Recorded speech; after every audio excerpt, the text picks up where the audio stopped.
ئێمە وەفدێکی ئەنجومەنی سیاسی ئەمڕۆ لە سنووری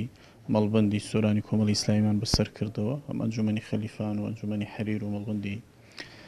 سۆران و لەو سنوورە ئێمە لەگەڵ کاندیدەکانی ئەو سنوور و ستافی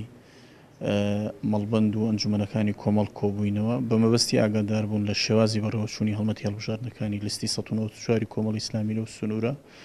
و خۆشببختانە لێرە الحەمدوللا کۆمەڵی ئیسلامی هەم هەڵمەتەکان بە شێوەیەکی سەرکەوت و باش بەڕێوە چوون و هەم ئەوەی ئێمە تێگەیشتین یعنی بەدەمەوە هاتنێکی باش لە لایەنچین و توێژەکانی خەڵکی کوردستان بۆ لیستی 1940 کۆمەڵی ئیسلامیەوە هەیە. ئێمە چاوەڕوانین کۆمەڵی ئیسلامی هێزێکی سەرڕاست و ڕازگۆ بوو لە 4 ساڵی ڕابردوودا بە سیاسەتی ڕاست و دروستی لە ساحەی سیاسی دەناسرێتەوە. نوێنەر و پەرلەمانتارەکانی شایستەی و لێهاتووی و دڵسۆزیان لە مەیدانی کاردا سەلمات. ئێمە چاوەڕوانین لە سینۆ خەڵکی کوردستان بە گڕوتینەوە بەشدار بێ لە هەڵبژاردنەکاندا و دەنگ بدەن بە لیستی 1940 کۆمەڵی ئیسلامی و کاندیدەکانی. کۆمەڵ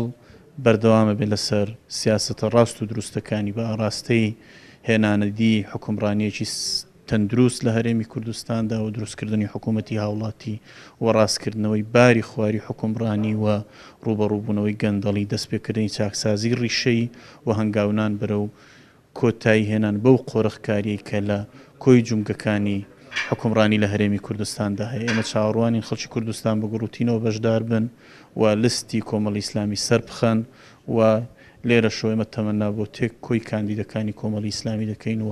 دەستخۆشی و ڕێز و تەقدیری ئەنجومەنی سیاسیشمان گەیاند بە مەڵبەندی سۆران و ئەنجومەنەکانی.